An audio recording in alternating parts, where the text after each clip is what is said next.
ভারত মাতাকে জানার উদ্দেশ্যে এবার স্বামীজির ভারত ভ্রমণ, সঙ্গে সিস্টার নিবেদিতা।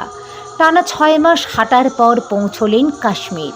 শ্রান্ত অবসন্ন শরীর নিয়ে স্বামীজি একটি মাঠের পাশে উঁচু পাথরে বসলেন এবং মাঠে ক্রীড়ারত শিশুদের মধ্যে একটি 5 বছর বয়সী শিশুকন্যাকে লক্ষ্য করতে থাকলেন।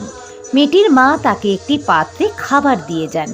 মেয়েটি যেইমাত্র পাত্র থেকে খাবার তুলে খেতে যাবে, তখনই তার ভাই সেখানে এসে তাদের নিজেদের ভাষায় কিছু বলে। মেয়েটি নিজের মুখে তোলা গ্রাস পাত্রে রেখে পাত্রটি তুলে দেয় ভাইয়ের হাতে।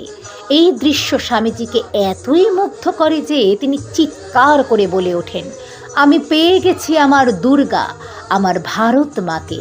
আগামীকালই ক্ষীরভবানী মন্দিরে এই কন্যাটিকে কুমারী রূপে পূজা করব।